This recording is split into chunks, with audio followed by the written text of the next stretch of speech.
ኮድ 2 ተሽከርካሪዎችን በመንገዛበት ጊዜ የምናወጣቸው ወጪዎች። ሰላም ጤና ይስጥልን። ከዚህ ቀደም ተሽከርካሪ በመንገዛበት ጊዜ በተሽከርካሪው ሻንሲ ነምበር ወይ ደግሞ ቬሂክል አይደንቲፊኬሽን ነምበር ሊብሬው ላይና ተሽከርካሪው ላይ ያሉትን ነገሮች እንዴት ማመሳከር እንደምንችል በሶስት ቪዲዮዎች አይተናል።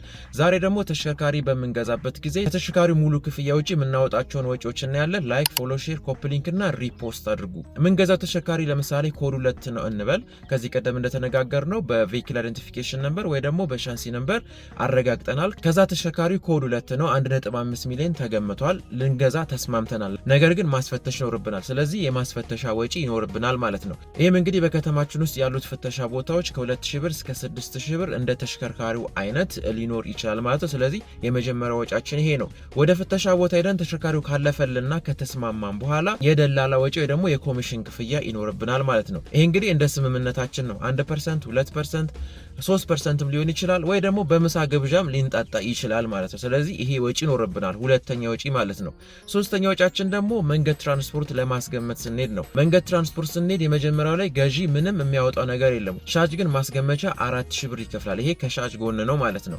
ያ ግምት ከተገመተ በኋላ ውልና ማስረጃ በምንሄድበት ጊዜ መንገድ ትራንስፖርት የገመተውን ኮድ 2 ስለሆነ 2% እንከፍላለን ማለት ነው። 500 ሺህም 1 ሚሊዮንም ሊገመት ይችላል። የዛን 2% እንከፍላለን ማለት ነው። ከዛ በኋላ እንግዲህ ስም ወደ ገዢ ዞሯል ማለት ነው።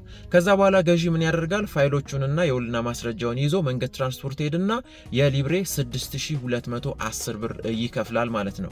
እነዚህ እንግዲህ ምንድናቸው? ወጪዎቹ ናቸው ማለት ነው። ይሄ ወጪ ምን ማለት ነው? ከተሽከርካሪው አጠቃላይ 1.5 ሚሊዮን ብር የተባለው ማለት ነው። ከዛ ውጪ የሆኑ ክፍያዎች ናቸው ማለት ነው። ከዛ በኋላ እንግዲህ እንደ ሁኔታው ቦሎ፣ ለምሳሌ ቦሎ በምንገዛበት ዓመተ ምህረት ቦሎ ካልተደረገ ቦሎ ይደረጋል። ከዛ ደግሞ የሶስተኛ ወገን ጊዜው ያለፈበት ወይ ደግሞ ሊያልቅበት የደረሰ ከሆነ ግዴታ ሶስተኛ ወገን እንገባለን። ነገር ግን ሻጩ አዲስ የገባው ከሆነ በዛው ስም ተቀይሮ ይቀጥላል ማለት ነው። ከዛ ደግሞ ሙሉ ኢንሹራንስ ደግሞ ያስፈልጋል። ተሽከርካሪው 1.5 ሚሊዮን ብር ገዝተን ሊሆን ይችላል። የአጠቃላይ ዋጋው ሙሉ ኢንሹራንስ እንገባለን ማለት ነው። ይሄ እንግዲህ ምን ማለት ነው? አጠቃላይ ተሽከርካሪ በምንገዛበት ጊዜ የምናወጣቸው ወጪዎች ናቸው ማለት ነው። ከተሽከርካሪው አጠቃላይ ክፍያ ለምሳሌ 1.5 ብለናል። ከዛ ውጪ የምናወጣቸው ወጪዎች ናቸው ማለት ነው። የማስፈተሻ የተገመተው 2%፣ የሊብሬ፣ የሶስተኛ ወገን፣ የቦሎ፣ የሙሉ ኢንሹራንስ ማለት ነው። ስለዚህ የምንገዛው ተሽከርካሪ ኮድ 2 ከሆነ ለሻጩ ከምንከፍለው ክፍያ ውጭ እነዚህ ክፍያዎች ስለሚጠበቁብን ጥንቃቄ ማድረግ ያስፈልጋል ማለት ነው። 1.5 ስለተባለ 1.5 ብቻ ይዘን ተሽከርካሪው መግዛትና ወደ ስማችን ማዞር አንችልም።